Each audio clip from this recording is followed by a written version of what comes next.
ધોરણ 12 આંકડાશાસ્ત્ર એટલે કે સ્ટેટની અંદર આપણે ઉદાહરણ નંબર 1 જોયું હતું. આજે ઉદાહરણ નંબર 2 જોવાના છે. બહુ અગત્યનું ઉદાહરણ છે, આપણે ધ્યાન આપજો. 6 ખોરાકી વસ્તુઓ આપણને આપેલી જ છે અહીંયા, બરાબર. 2014 અને 2015નો એકમ દીઠ ભાવ પણ આપેલો છે. રૂપિયા નીચેના કોષ્ટકમાં દર્શાવે છે. 2014ને આધાર વર્ષ તરીકે લેવાનું છે. 2014 છે અને આધાર વર્ષ તરીકે લેવાનું છે, એટલે P0, અને 2015 છે એને P1 કહેવાય. એટલે જે આધાર વર્ષ આવે એને P0 કહેવાય. સામાન્ય ભાવનો સૂચકાંક આપણે ગણવાનો છે. બહુ ઇઝી દાખલો છે, ખાસ ધ્યાન આપશું. વસ્તુના ભાવમાં સમગ્ર કેટલો વધારો થયો એ પણ આપણે જોવાનું છે. આપણને ખબર છે I બરાબર P1/P0 ગુણ્યા 100 થાય. તો આપણે દરેક વસ્તુ માટે આપણે I શોધવાનો છે. તો આપણે શું કરીએ? પહેલાં તો જે આપેલું છે બધું લખી દઈએ. પહેલાં લખીએ વસ્તુ આપેલી જ છે. કઈ છે તો એ વસ્તુ લખવાની. પછી વસ્તુના ભાવ આપેલા છે, આની આપણને જરૂર નથી. તો આપણે લઈએ એ વસ્તુના ભાવ, એકમ દીઠ ભાવ છે. પહેલો P0 છે તો પહેલાં P0 લખી દે. પછી P1 છે તો પછી P1 લખી દે, બરાબર. તો વસ્તુ લખી દે. પહેલી છે બ્રેડ, એક લીટી છોડીને આપણે હંમેશા લખવાનું એટલે વધારે સારું દેખાય. ઈંડા, ઘી, દૂધ, ત્યાર પછી ચીઝ અને માખણ. ચીઝ અને માખણ. રકમ પણ આપેલી છે P1 P0. તો P0 પહેલાં 25 અને બાજુમાં લખતા જઈએ 28. તે પછી 30 અને 35. ત્યાર પછી 375 ને 380. ત્યાર પછી 36 અને 40. ત્યાર પછી 440 અને 500. ત્યાર પછી 265 અને 300. આ આપણને આપેલું જ છે, એ લખી દીધું આપણે. હવે આપણને પેલી રકમનું કંઈ કામ નથી ઉપર, એટલે એ કામ નાખીએ. હવે આ જવાબ ધ્યાન આપીને જોઈએ શું કરવાનું. હવે આપણે તો સૂચકાંક શોધવાનું. સૂચકાંક એટલે મેં તમને કીધું શું, P1/P0. સૂચકાંક એટલે I કહેવાય. એટલે P1/P0 ગુણ્યા 100 એ આપણો જવાબ. શું કરીશું આપણે? તો P1/P0 ગુણ્યા 100.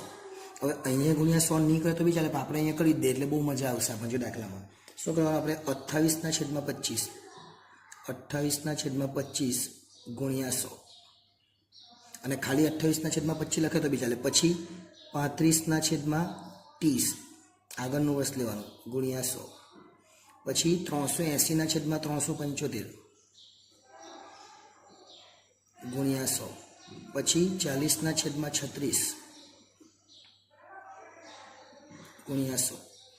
અને પછી 500/440 ગુણ્યા 100. પછી 300/265 ગુણ્યા 100. હવે આપણે કેલ્ક્યુલેટરમાં કરી નાખવાનું. 28/25 ગુણ્યા 100 એટલે 112 આવે. ઓકે. 35/30 ગુણ્યા 100 એટલે 116.67 આવે. 380/375 ગુણ્યા 100 એટલે 101.33 આવે. 40/36 એટલે 111.11 આવે.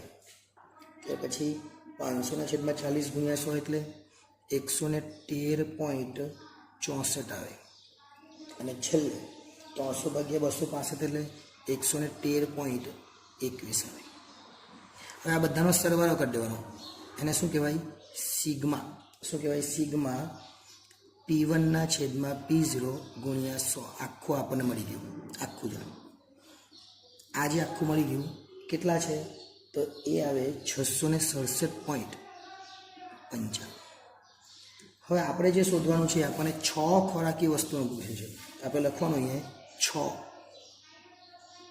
ખોરાકી. જે પૂછેલું બધું જ લખી દેવાનું. ખોરાકી વસ્તુઓના ભાવનો સૂચકાંક. શું કરવાનું? તો આ જે છે બધું લખવાનું. સિગ્મા P1/P0 ગુણ્યા 100 આ તો છે જ, એના છેદમાં ખાલી n લખી દેવાનું. ગુણ્યા 100 નહીં કરવાનું, કે ગુણ્યા 100 આપણે અહીંયા કરી દીધું, બરાબર. એટલે 667.95 અને વસ્તુ કેટલી છે તો 6. એટલે ભાગ્યા 6 કરી નાખે એટલે આપણો જવાબ આવી જાય 111.55. 33. હવે તમારે અહીંયા ગુણ્યા 100 કરવું હોય તો આ બધામાંથી ગુણ્યા 100 કાઢી નાખવું પડે, એટલે એ પણ ચાલે, બધી રીતે દાખલો કરી શકાય. એટલે આ ઉદાહરણ નંબર 2 હતું અને ખૂબ જ સરળ હતું.